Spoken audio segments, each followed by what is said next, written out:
Hello friends, RS tutorial YouTube ఛానల్కి స్వాగతం. ఈరోజు మనం సెప్టెంబర్ నెలకు సంబంధించిన కరెంట్ అఫైర్స్ని పార్ట్ 1గా మేము ముందుకు తీసుకొస్తున్నాను. సో ఇందులో భాగంగా మనం టోటల్గా 11 టాపిక్స్ అంటే డిఫరెంట్ కరెంట్ అఫైర్స్, అదేవిధంగా వీటితో పాటు అదనంగా ఒక 2 MCQస్ని మనం డిస్కస్ చేయబోతున్నాము. సో ఫ్రెండ్స్, మన ఆర్ఎస్ ట్యూటోరియల్ యూట్యూబ్ ఛానల్ని ఫస్ట్ టైం చూస్తున్నారు, ఖచ్చితంగా సబ్స్క్రైబ్ చేసుకోండి. అదేవిధంగా ఈ వీడియోని అయితే లైక్ చేయండి. సో దీనికి సంబంధించిన పీడిఎఫ్ని నేను మన టెలిగ్రామ్ ఛానల్లో పోస్ట్ చేస్తాను, అక్కడ నుంచి డౌన్లోడ్ చేసుకోవచ్చు నేరుగా. సో ఈరోజు చూసుకుంటే మనం ఫస్ట్ టాపిక్ వచ్చేసి తెలంగాణ ప్రజాపాలన దినోత్సవం. సో ఈ తెలంగాణ ప్రజాపాలన దినోత్సవం యొక్క ప్రత్యేకత ఏంటంటే, తెలంగాణ ప్రాంతానికి నిజాం పాలన నుంచి విముక్తి కలిగిన రోజు సెప్టెంబర్ 17. సో ఈ సెప్టెంబర్ 17ను పురస్కరించుకొని ఇప్పుడున్న రాష్ట్ర ప్రభుత్వం ప్రజాపాలన దినోత్సవంగా నిర్వహించింది. అందుకుగాను అన్ని జిల్లా కేంద్రాల్లో జాతీయ జెండా ఆవిష్కరణ కార్యక్రమాలను చేపట్టారు. అయితే సెప్టెంబర్ 17ను అంటే ఇదే డేట్ని గత ప్రభుత్వము తెలంగాణ సమైక్యత దినోత్సవంగా జరుపుకుంది. సో దీనినే విలీన దినోత్సవం అంటాము. ఆ తర్వాత 2024లోనే కేంద్ర ప్రభుత్వం దీనిని తెలంగాణ విమోచన దినోత్సవంగా జరిపింది. సో ఇందుకు గాను హైదరాబాద్ పరేడ్ గ్రౌండ్లో కూడా అధికారిక కార్యక్రమాలు నిర్వహిస్తుంది. సో అయితే ఈ సెప్టెంబర్ 17 ప్రాధాన్యత ఎందుకు వచ్చిందంటే, స్వాతంత్రం వచ్చిన కొత్తలో ఆ విషయాలన్నీ మీకు తెలుసు. సో అది సందర్భం కాదు. బట్ ఇక్కడ ఈ ఆపరేషన్ పోలో అనే ఈ సైనిక చర్య, దీనినే పోలీస్ చర్య అని కూడా అంటారు. ఈ చర్య ముగిసిన నేపథ్యంలో నిజాం రాజు లొంగిపోయి భారతదేశంలో విలీనం చేయడం జరిగింది. ఆ నేపథ్యంలో ఈ రోజుకు ప్రాధాన్యత ఉంది. భారత స్వాతంత్రం పొందాక హైదరాబాద్ సంస్థానం 13 నెలల పాటు నిజాం పరిపాలనలోనే ఉంది. అయితే 1948 సెప్టెంబర్ 17న పోలీస్ చర్య అనగా దీనికి ఆపరేషన్ పోలో అనే పేరుతో పోలీస్ యాక్షన్ చేపట్టి హైదరాబాద్ సంస్థానాన్ని భారతదేశంలో విలీనం చేశారు. దేశానికి స్వాతంత్రం వచ్చిన తర్వాత చాలా సంస్థానాలు సొంత రాజ్యాలుగా ఉండిపోయాయి. పటేల్ నిర్ణయంతో కఠిన చర్యలతో స్వతంత్ర రాజ్యాలన్నీ భారతదేశంలో భాగంగా మారాయి. అయితే హైదరాబాద్ విషయంలో మాత్రం తీవ్రమైన ప్రతిఘటన ఎదుర్కోవాల్సి వచ్చింది. సో 1948 సెప్టెంబర్ హైదరాబాద్ సంస్థానం లొంగిపోయిన నేపథ్యంలో జరిగిన రాజకీయ సైనిక పరిమాణాలపై భిన్నమైన వాదనలు ఉన్నాయి. సో సెప్టెంబర్ 17 విలీన దినోత్సవం, విమోచన దినోత్సవం, విముక్తి దినం, అదేవిధంగా విద్రోహ దినం అని ఇట్లా 4 రకాలుగా ఈ రోజునైతే ఒక్కొక్క వర్గాల వ్యక్తులు, ఒక్కొక్క వర్గం ఒక్కో విధంగా దీన్ని భావిస్తుంది. సో సెప్టెంబర్ 17 విషయంలో మతపరమైన భావోద్వేగాలతో ముడిపడి ఉండడంతో దాదాపు 7.5 దశాబ్దాలుగా హైదరాబాద్ అధికారికంగా విమోచన దినోత్సవాన్ని జరపడానికి అన్ని పార్టీలు వెనుకంజ వేశాయి. సో దీన్ని ముఖ్యంగా మతపరమైన భావోద్వేగాలే దీంట్లో అధికంగా ఉన్నాయి. తర్వాత సెకండ్ టాపిక్ వచ్చేసి ఆపరేషన్ సద్భావ్. యాగి తుఫాన్ కారణంగా వియత్నాం, లావోస్, మయన్మార్లలో సంభవించిన వరదల నేపథ్యంలో అత్యవసర మానవతా సహాయం అందించేందుకు భారత ప్రభుత్వం ఆపరేషన్ సద్భావ్ను ప్రారంభించింది. ప్రకృతి వైపరీత్యం కారణంగా ఉత్తర వియత్నాంలోని బాధిత వర్గాలకు ఉపశమనం అందించడానికి భారతదేశము $1 మిలియన్ విలువైన మానవతా సహాయాన్ని అందించింది. సో నీటి శుద్ధీకరణ వస్తువులు అంటే వాటర్ ప్యూరిఫైర్లు, నీటి కంటైనర్లు, దుప్పట్లు, దోమతెరలు, స్లీపింగ్ బ్యాగులు, జెన్సెట్లు, నీటి శుద్ధీకరణ మాత్రలు మరియు క్రిమి సంహారకాలు, వంటగది పాత్రలు, సోలార్ లాంతర్లతో సహా 35 టన్నుల మానవతా సహాయాన్ని ప్రత్యేక విమానం ద్వారా వియత్నాంకి తరలించారు. అలాగే లావోస్ పీడీఆర్ ప్రభుత్వానికి 10 టన్నుల మానవతా సహాయం సరఫరా చేయడం జరిగింది. సో ఈ లావోస్కి భారతదేశం 1,00,000 విలువైన అత్యవసర వరద సహాయాన్ని అందించింది. వరదలు మరియు కొండ చర్యలు ఉత్తర లావోస్లో సుమారు 40,000 మంది ప్రజలను ప్రభావితం చేసిన ఆస్తి మరియు వ్యవసాయ భూములకు విస్తృతమైన నష్టాన్ని కలిగించాయి. So Lao People's Democratic Republic ప్రభుత్వానికి 10 టన్నుల మానవతా సహాయం, పరిశుభ్రత కిట్లు, దుప్పట్లు, దోమతెరలు, వికర్షణాలు ఇవన్నీ సప్లై చేయడం జరిగింది. సో ఫ్రెండ్స్, ఇది ఆపరేషన్ సద్భావ్. సో ఆ 3 దేశాల్లో వరదల కారణంగా జరిగిన నష్టాన్ని మనము ఆదుకోవడం జరిగింది. దానికి ఆపరేషన్ సద్భావ్ అని పేరు పెట్టారు. సో ఇది మరొకటి తుఫాను, బేబింకా తుఫాను చైనా ఆర్థిక రాజధాని షాంఘైని అల్లకల్లోలం చేసింది. 75 ఏళ్లలో ఎన్నడూ లేని విధంగా ఈ చైనాని వణికించింది. గంటకు 151 కిలోమీటర్ల వేగంతో ఈ తుఫాను విజృంభించింది. 1949లో టైఫూన్ గ్లోరియా 1949 టైఫూన్ గ్లోరియా తర్వాత షాంఘైను తాకిన అత్యంత బలమైన తుఫాను ఇదే అని వాతావరణ శాఖ వెల్లడించింది. సో ఫ్రెండ్స్, ఇది మనకు బేబింకా తుఫాను, ఇది చైనాకు సంబంధించింది. ఆ తర్వాత భారతీయ కళా ఉత్సవ్, ఈశాన్య ప్రాంత అభివృద్ధి సాంస్కృతిక మంత్రిత్వ శాఖల సహకారంతో మొదటి భారతీయ కళా మహోత్సవం సెప్టెంబర్ 27 నుంచి వచ్చే నెల 6వ తేదీ వరకు జరగనుంది. ఈ నెల 28న రాష్ట్రపతి ఈ కార్యక్రమాన్ని ప్రారంభిస్తారు. 8 రోజుల పాటు సాగే ఉత్సవాలు ఈశాన్య రాష్ట్రాల సుసంపన్నమైన వైవిధ్యమైన సంస్కృతి వారసత్వాన్ని ప్రతిబింబిస్తాయి. సో ఈశాన్య రాష్ట్రాలైన అరుణాచల్ ప్రదేశ్, అస్సాం, మణిపూర్, మేఘాలయ, మిజోరాం, నాగాలాండ్, సిక్కిం, త్రిపురకు చెందిన కళలు, సంస్కృతి, హస్తకళలు, ఆహార వైవిధ్యం గురించి ఈ ఉత్సవాల ద్వారా సందర్శకులు తెలుసుకోవచ్చు. సో ఫ్రెండ్స్, అదేవిధంగా సుభద్ర, మనము థంబ్నెయిల్లో పెట్టుకున్నట్టుగా సుభద్ర అనే ఒక పదం, దానికి సంబంధించి కూడా ఇది గవర్నమెంట్ ఆఫ్ ఇండియాకు సంబంధించిన పదము. సో దీనికి సంబంధించి మనం తెలుసుకుందాం. సో సుభద్ర పథకాన్ని ప్రారంభించిన ప్రధాని నరేంద్ర మోడీ గారు. మహిళా సాధికారత లక్ష్యంగా ఒడిశా ప్రభుత్వం రూపొందించిన ప్రతిష్టాత్మక సుభద్ర పథకాన్ని ప్రధానమంత్రి శ్రీ నరేంద్ర మోడీ గారు ప్రారంభించారు. రాష్ట్రంలో విశిష్ట మహిళా ప్రాధాన్యత పథకంగా దీని కింద 1 కోటి మందికి పైగా మహిళలకు ఉపయోగం కలుగుతుంది. 21 నుంచి 60 ఏళ్ల మధ్య ఉన్న అర్హత గల లబ్ధిదారులకు 2024-25 ఆర్థిక సంవత్సరం నుంచి 28-29 ఆర్థిక సంవత్సరం అంటే ఈ 5 ఏళ్ల పాటు 50,000 రూపాయలు అందుతాయి. ఈ మేరకు ఏటా 10,000 వంతున 2 సమాన వాయిదాల్లో వారికి కేటాయిస్తారు. అంటే 5 సంవత్సరాలు కలిపి 50,000. సో ప్రతి సంవత్సరము 10,000. డీబీటీ ఆధారిత బ్యాంక్ ఖాతాలను జమ చేస్తారంటే డైరెక్ట్ బెనిఫిట్ ట్రాన్స్ఫర్ బేస్డ్గా డైరెక్ట్ అకౌంట్లోకి ట్రాన్స్ఫర్ చేస్తారు. తొలి విడతగా ప్రధాని గారు 10 లక్షల మంది మహిళల బ్యాంక్ ఖాతాలకు సొమ్మును బదిలీ చేశారు. ఈ పథకం కింద ఇప్పటికే 50 లక్షల మంది మహిళలు తమ పేర్లు నమోదు చేసుకున్నారు. గ్రామ పంచాయతీ, పట్టణ స్థానిక సంస్థల పరిధిలో అత్యధిక డిజిటల్ లావాదేవీలు నిర్వహించే 100 మంది లబ్ధిదారులకు అదనపు ఇన్సెంటివ్స్గా 500 రూపాయలు అదనపు ఇన్సెంటివ్స్ ఇవ్వడం జరుగుతుంది. ఫ్రెండ్స్, అదేవిధంగా ఎక్సర్సైజ్ ఐక్య. సో ఈ ఐక్య ఎక్సర్సైజ్ సంబంధించి ఇది కూడా చాలా important. So national disaster management authority మరియు సదరన్ కమాండ్ ఆఫ్ ఆర్మీ చెన్నైలచే సెప్టెంబర్ 18 నుంచి 2 రోజుల పాటు జాతీయ సెమినార్ ఎక్సర్సైజ్ ఐక్య నిర్వహించబడుతుంది. దీని యొక్క ప్రధాన లక్ష్యం సహజసిద్ధంగా సంభవించే ప్రకృతి విపత్తుల సంసిద్ధతను ప్రోత్సహించడం మరియు కీలకమైన భాగస్వాముల మధ్య సహకారాన్ని బలోపేతం చేయడం.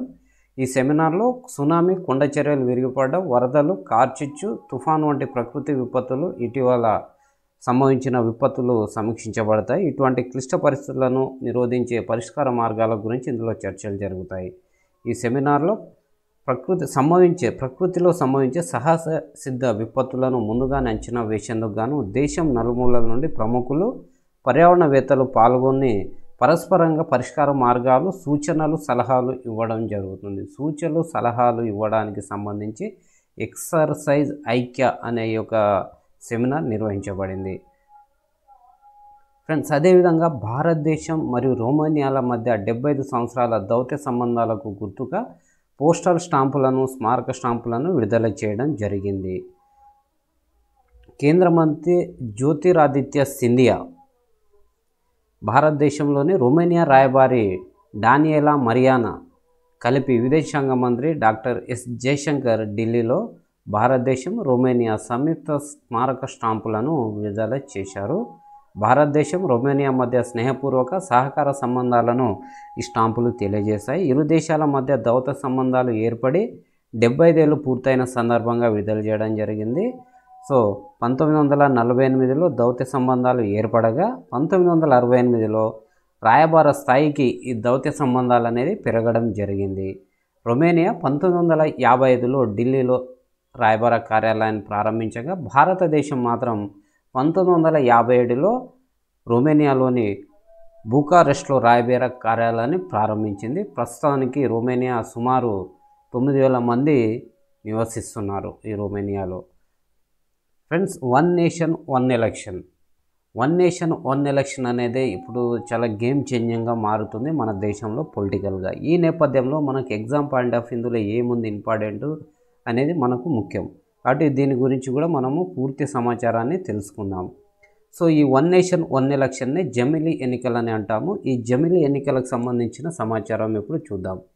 దేశవ్యాప్తంగా లోక్సభ, రాష్ట్ర అసెంబ్లీ మరియు స్థానిక సంస్థలకు ఒకేసారి ఎన్నికలకు సంబంధించి మాజీ రాష్ట్రపతి రామ్నాథ్ కోవింద్ ఆధ్వర్యంలో ఏర్పాటు చేసిన కేంద్ర కేబినెట్ ఈ నివేదికను ఆమోదించింది. సో రానున్న శీతాకాల సమావేశాల్లో ప్రభుత్వం జమిలీ ఎన్నికల బిల్లును పార్లమెంట్లో ప్రవేశపెట్టబోతుంది. ఒక దేశం ఒక ఎన్నికలు అనే ఆలోచనను 1980లో మొదటిసారిగా ప్రతిపాదించారు. జస్టిస్ బిపి జీవన్ రెడ్డి నేతృత్వంలో లా కమిషన్ తన 170వ నివేదికలో లోక్సభతో పాటు రాష్ట్రాలకు ఒకేసారి ఎన్నికలు జరపాలని అభిప్రాయపడింది. తర్వాత కేంద్ర ప్రభుత్వం మాజీ రాష్ట్రపతి రామ్నాథ్ కోవింద్ ఆధ్వర్యంలో 8 మంది సభ్యులతో కూడిన కమిటీ ఏర్పాటు చేసింది. అదేవిధంగా ఈ కమిటీ తన విస్తృతమైన నివేదిక అనగా 18,626 పేజీల నివేదికను 2024లోనే రాష్ట్రపతి ద్రౌపది ముర్ము గారికి సమర్పించింది. జమిలీ ఎన్నికలపై జాతీయ లా కమిషన్ తన నివేదికను రూపొందించింది. జమిలీ ఎన్నికల నిర్వహణకు వీలు కల్పించేలా రాజ్యాంగంలో ఒక ప్రత్యేక అధ్యాయాన్ని చేర్చాలని లా కమిషన్ సిఫార్సు చేసింది. సో ఈ కోవింద్ కమిటీ నివేదిక ప్రకారం 47 రాజకీయ పార్టీలు తమ అభిప్రాయాలను పంచుకున్నాయి. 32 పార్టీలు ఏకకాల ఎన్నికల భావనకు మద్దతు ఇచ్చాయి. సో ఇందులో అదనంగా వార్తాపత్రికలలో ప్రచురించిన పబ్లిక్ నోటీస్ పౌరుల నుండి 21,000 స్పందనలు వచ్చాయి. వీటిలో 80% మంది ఈ ప్రతిపాదనకు అనుకూలతను వ్యక్తం చేశారు. సో ఇది చాలా సింపుల్గా మనకు వన్ నేషన్ వన్ ఎలక్షన్కి సంబంధించిన ఎగ్జామ్ పాయింట్ ఆఫ్ వ్యూ సమాచారం.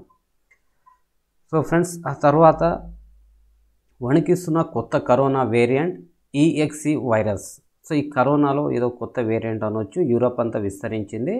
2024 జూన్లో ఈ వేరియంట్ని తొలిసారిగా యూరప్లో గుర్తించారు. అనంతరం ఇది UK, అమెరికా, డెన్మార్క్, జర్మనీ, నెదర్లాండ్తో పాటు ఇతర దేశాల్లో సైతం చాలా వేగంగా వ్యాప్తి చెందుతుంది. ఒమిక్రాన్ వేరియంట్ సబ్ లీనియేజ్ ఉన్న ఈ కొత్త వేరియంట్లో రకరకాల మ్యుటేషన్లు జరుగుతున్నట్లు శాస్త్రవేత్తలు గుర్తించారు. గతంలో ప్రపంచ దేశాలను వణికించిన ఒమిక్రాన్ సబ్ వేరియంట్లైన KS 1.1, KP 3.3 తరహాలో ఇది కూడా వ్యాప్తి చెందుతుంది. ఈ వైరస్ శీతాకాలంలో ఎక్కువగా వ్యాప్తి చెందుతుంది. ఇప్పటివరకు 27 దేశాల నుంచి సేకరించిన 5,000 నమూనాలో ఈ వేరియంట్ యొక్క నమూనాలను శాస్త్రవేత్తలు గుర్తించడం జరిగింది. అయితే దీని లక్షణాలను చూద్దాం ఫ్రెండ్స్. జ్వరము, గొంతు నొప్పి, దగ్గు, వాసన తెలియకపోవడం, అకస్మాత్తుగా బరువు తగ్గడం, ఒళ్ళు నొప్పులు లాంటి సాధారణ కోవిడ్ లక్షణాలు ఈ EXE వేరియంట్లో ఉన్నాయి. పాలస్తీనాపై ఇజ్రాయెల్ ఆక్రమణను 12 నెలల్లో ముగించాలని UNGA తీర్మానాన్ని భారత్ దూరంగా ఉంది. సో పాలస్తీనాపై ఇజ్రాయెల్ చేస్తున్న ఆక్రమణను ముగించాలి, దానికి 12 నెలల సమయం ఇస్తూ యునైటెడ్ నేషన్స్ జనరల్ అసెంబ్లీ ఒక తీర్మానాన్ని ప్రవేశపెట్టగా ఆ తీర్మానం ఓటింగ్ నుంచి భారతదేశము ఆబ్సెంట్ అయింది. సో అయితే ఎందుకు అసలు ఈ వార్తలో ఎందుకుందనే అంశాన్ని కూడా మనం చూస్తే దీని మీద మనకు సంబంధించి కరెక్ట్ సమాచారం మనం తెలుసుకున్నట్టు. కాబట్టి ఆక్రమిత పాలస్తీనా భూభాగంలో ఇజ్రాయెల్ తన చట్టవిరుద్ధమైన ఉనికిని 12 నెలల్లోగా ముగించాలని డిమాండ్ చేస్తూ బుధవారం UN జనరల్ అసెంబ్లీలో చేసిన తీర్మానానికి భారతదేశం గైర్హాజరైంది. 193 మంది సభ్యుల జనరల్ అసెంబ్లీ తీర్మానాన్ని ఆమోదించింది. 124 దేశాలు అనుకూలంగా, 14 వ్యతిరేకంగా, 43 తటస్థంగా అంటే గైర్హాజరయ్యారు. దీంట్లో భారత్తో పాటు Australia, Canada, Germany, Italy, Nepal, Ukraine, United కింగ్డమ్లో కూడా దీనికి దూరంగా ఉన్నారు. తూర్పు జెరూసలంతో సహా ఆక్రమిత పాలస్తీనా భూభాగంలో ఇజ్రాయెల్ విధానాలు, అభ్యాసాల నుండి ఉత్పన్నమయ్యే చట్టపరమైన పరిణామాలపై అంతర్జాతీయ న్యాయస్థానం యొక్క సలహా, అభిప్రాయం అనే తీర్మానానికి వ్యతిరేకంగా ఓటు వేసిన దేశాలు ఇజ్రాయెల్ మరియు USA ఉన్నాయి. సో ఆక్రమిత పాలస్తీనా భూభాగ ఉనికిలోకి ఈ తీర్మానం ప్రకారం ఈ ఉనికిని ఇజ్రాయెల్ అంతర్జాతీయంగా కొనసాగించే తప్పుడు చర్యగా పేర్కొన్నది. సో ప్రస్తుత తీర్మానానికి ఆమోదించినప్పటికీ 12 నెలల తర్వాత ఇజ్రాయెల్ డిమాండ్ను పాటించాలని తీర్మానం ఆదేశించింది. సో ఇప్పుడు కాకుండా ఈ రోజు నుంచి 12 నెలల తర్వాత, అంటే ఇక్కడ మొత్తం అమెరికా డామినెన్స్ ఏ విధంగా ఉందనే చూడాలి. ఇప్పుడు ఆపేయాలని అందరూ కోరుకుంటుంటే 12 నెలల తర్వాత దీన్ని పాటించాలని ఇక్కడ తీర్మానం చేశారు. సో ఫ్రెండ్స్, ఇది మనకు దీనికి సంబంధించింది. అంతర్జాతీయ మానవతా చట్టం, అంతర్జాతీయ మానవ హక్కుల చట్టాల ఉల్లంఘనతో సహా ఆక్రమిత పాలస్తీనా భూభాగంలో ఏదైనా అంతర్జాతీయ చట్టాన్ని ఉల్లంఘించినట్లు గుర్తించడానికి ఇజ్రాయెల్ బాధ్యత వహించాలని ఈ తీర్మానం పేర్కొంది. అంతర్జాతీయంగా చేసిన తన తప్పుడు చర్యల యొక్క చట్టపరమైన పరిణామాలను భరించాలి. సో ఇది అయితే మొత్తానికి ఏకపక్షంగా. జనరల్గా గత సంవత్సరము దాదాపు ఇదే సమయంలో ఇజ్రాయెల్ పౌరులపైన జరిగిన మారణకాండ గురించి మాత్రం ఎవరూ ఖండించలేదు. కానీ వారిని వారు రక్షించుకోవడానికి ఇజ్రాయెల్ చేస్తున్న ప్రతిఘటనపై మాత్రం ఐక్యరాజ్య సమితి కావచ్చు, ప్రపంచం మాత్రం స్పందిస్తుంది. సో ఇజ్రాయెల్ ఎలాంటి నిర్ణయం తీసుకుంటుంది అనేది మనం చూడాలి. Next generation launch vehicle Surya. Next generation launch vehicle సూర్యకు కేబినెట్ ఆమోదం. విశ్వంలో భారతీయ అంతరిక్ష కేంద్రాన్ని ఏర్పాటు చేయడానికి, సో అంతరిక్ష కేంద్రాన్ని ఏర్పాటు చేయడానికి, దాన్ని నిర్వహించడానికి ఈ నౌక ఉపయోగించబడుతుంది. 2040 కల్లా చంద్రుని మీదకు భారతీయ వ్యోమగాములను పంపించాలన్న లక్ష్యాన్ని సాకారం చేసేందుకు ఈ నౌక అనేది చాలా కీలక పాత్ర పోషించనుంది. ప్రస్తుతం ఉన్న LVM-3తో పోలిసి 1.5 రెట్లు అదనపు ఖర్చుతో ప్రస్తుత పేలోడ్ కన్నా 3 పేలోడ్ను మోసపోయే సామర్థ్యం దీనికి ఉంది. NGLVని తిరిగి ఉపయోగించేందుకు అనువుగా ఉండడంతో అంతరిక్ష ప్రయోగాలు చేపట్టడానికి ఖర్చు తగ్గనుంది. సో ఈ రాకెట్ను మండించడానికి పర్యావరణ హిత ఇంధనాలను మాత్రమే ఉపయోగించడం ఈ కొత్త వాహక నౌక. దీని యొక్క ప్రత్యేకత, ఈ NCLV దిగువ భూకక్షలో గరిష్టంగా 30 టన్నుల పేలోడ్ను మోసుకుపోగలిగేలా రూపొందిస్తున్నారు. ప్రస్తుతానికి ఇస్రో దగ్గర PSLV, GSLV, LVM-3, SLV వాహక నౌకలు ఉన్నాయి. ఇవి 10 టన్నుల బరువు వరకు కృత్రిమ ఉపగ్రహాలను భూమి సమీప కక్ష అనగా లో ఎర్త్ ఆర్బిట్లోకి, 4 టన్నుల బరువున భూస్థిర కక్ష అంటే ఇంగ్లీష్లో జియో సింక్రనస్ ట్రాన్స్ఫర్ ఆర్బిట్లోకి మోసుకెళ్లే సామర్థ్యం కలిగి ఉన్నాయి. NLV-3 3 దశల్లో పరీక్షించనున్నారు. కేంద్ర ప్రభుత్వం దీనికి గాను మొత్తం 8,240 కోట్లను కేటాయించింది. ప్రపంచంలో ప్లాస్టిక్ కాలుష్యాన్ని. సో ఫ్రెండ్స్, ఇవి ఈరోజు మనకున్న ఈ పార్ట్ 1లో ఉన్న టాపిక్స్. అయితే మనం దీంట్లో భాగంగా 2 MCQs ఉన్నాయని చెప్పుకున్నాం కదా. సో 2 MCQs కూడా ఇప్పుడు మనము చూద్దాం. సో ఫస్ట్ వన్ వచ్చేసి, ప్రపంచంలో ప్లాస్టిక్ కాలుష్యానికి సంబంధించి ఈ ప్రకటనలు ఇచ్చారు, ఏవి సరైనవి అని. చైనా తర్వాత ప్రపంచంలో అత్యధికంగా ప్లాస్టిక్ కాలుష్యాన్ని ఉత్పత్తి చేసే దేశం భారత్ అని. తర్వాత గ్లోబల్ నార్త్ కంటే గ్లోబల్ సౌత్ ప్లాస్టిక్ వ్యర్థాల ఉద్గారాలను ఎక్కువగా విడుదల చేస్తుంది. సో ఇందులో ఏది సరైనదంటే మనకు ఆన్సర్ వచ్చేసి బి, అంటే 2 మాత్రమే సరైనది, 1 కాదు. సో అంటే ఇక్కడ మనకి ఏమర్థమవుతుంది, నార్త్ కంటే సౌత్లోనే ఎక్కువగా వ్యర్థ పదార్థాలు ఉత్పత్తి అయి విడుదలవుతున్నాయంట. అదేవిధంగా ప్లాస్టిక్ కాలుష్యాన్ని ఉత్పత్తి చేయడంలో ఎవరు ముందున్నారని చూద్దాం. లీడ్స్ విశ్వవిద్యాలయం తాజా అధ్యయనం ప్రకారం ప్రపంచంలోనే అత్యధిక ప్లాస్టిక్ కాలుష్యాన్ని భారతదేశం ఉత్పత్తి చేస్తుంది. తర్వాత మొత్తం ప్రపంచ ప్లాస్టిక్ కాలుష్యంలో భారత్ వంతు 5వ వంతు, అంటే 1/5 భారతదేశం ఉత్పత్తి చేస్తుంది. ప్లాస్టిక్ కాలుష్యం విషయానికి వస్తే గుర్తించదగ్గ గ్లోబల్ నార్త్, గ్లోబల్ సౌత్ విభజన ఉంది. సంపూర్ణ ప్రాతిపదిక దక్షిణాసియా, ఆగ్నేయాసియా, సబ్-సహారా ఆఫ్రికా అంతటా ప్లాస్టిక్ వ్యర్థాలు అత్యధికంగా ఉన్నాయి. సో ఫ్రెండ్స్, ఇది తర్వాత మనకు సెకండ్ క్వశ్చన్ వచ్చేసి న్యూ గినియా ద్వీపానికి సంబంధించి స్టేట్మెంట్స్ ఇచ్చారు. సో దీంట్లో ఏది సరైనదంటే మనకు ఓన్లీ 1 మాత్రమే సరైనదని ఇచ్చారు. సో దీనికి సంబంధించి అంటే ఫ్రెండ్స్, ఇవి మనకు UPSC వెబ్సైట్స్ కావచ్చు, ఇన్స్టిట్యూట్స్ నుంచి మనం తీసుకొని తెలుగులోకి ట్రాన్స్లేట్ చేసి మీకు అందించడం జరుగుతుంది. కాబట్టి ఇది చాలా ప్రామాణికమైన స్టాండర్డ్ క్వశ్చన్స్ అని చెప్పవచ్చు. సో న్యూ గినియా, సో ఇక్కడ వరల్డ్ మ్యాప్లో ఎక్కడ ఉంది మనకు చూడండి, పపువా న్యూ గినియా, ఇండోనేషియా ఇక్కడ ఉంది. ఆ తర్వాత ఎక్కడో మనకి పపువా న్యూ గినియా అనేది ఉంది. సో మనకు మ్యాప్ పాయింట్ ఆఫ్ వ్యూ ఇది కూడా చాలా ఇంపార్టెంట్. న్యూ గినియా 7,85,753 స్క్వేర్ కిలోమీటర్ల విస్తీర్ణంతో ప్రపంచంలోనే రెండవ అతిపెద్ద ద్వీపం అని చెప్పవచ్చు. ఇది నైరుతి పసిఫిక్ మహాసముద్రంలోని మెలనేసియా ప్రాంతంలో ఉంది. సో జావా ప్రపంచంలో అత్యధిక జనాభా కలిగిన ద్వీపం. సో మనం పపువా న్యూగినియా సెకండ్ అని చెప్పాం కదా. సో ఫస్ట్ వచ్చేసి జావా ద్వీపం అనేది అత్యధిక జనాభాతో ఫస్ట్ స్థానంలో ఉంది. న్యూగినియా ద్వీపాన్ని పపువా న్యూగినియా మరియు ఇండోనేషియా రాజకీయంగా పంచుకుంటున్నాయి. బోర్నియా ద్వీపాన్ని మలేసియా, ఇండోనేషియా, బ్రూనై రాజకీయంగా పంచుకుంటున్నాయి. సో ఇవి ఫ్రెండ్స్ మనకు 2 MCQs. సో మనం నెక్స్ట్ పార్ట్ 2లో ఈ సెప్టెంబర్ మంత్ సంబంధించిన కరెంట్ అఫైర్స్ పార్ట్ 2 కూడా మనకు అతి త్వరలో వీడియో రాబోతుంది. ఇందులో మనము 10 టాపిక్స్ అదేవిధంగా మళ్ళీ ఇంకో 2 MCQsని మనం చర్చించబోతున్నాం. సో ఇది ఫ్రెండ్స్ మనకు ఈరోజు సంబంధించింది. సో మన ఈ ఆర్ఎస్ ట్యూటోరియల్ యూట్యూబ్ ఛానల్ని అయితే ఖచ్చితంగా సబ్స్క్రైబ్ చేసుకోండి. అదేవిధంగా మీకు ఏమైనా డౌట్స్ ఉన్నా, నేను చెప్పడంలో ఏదైనా మార్పులు చేసుకోవాలని మీరు భావించినా కానీ కామెంట్ సెక్షన్లో చెప్పండి. మీకున్న డౌట్లను నేను ఖచ్చితంగా అక్కడ రిప్లై ఇస్తాను. అదేవిధంగా మన ఛానల్ని సబ్స్క్రైబ్ చేసుకొని మన తోటి మిత్రులతోటి షేర్ చేసుకోండి. So thank you very much. జై హింద్.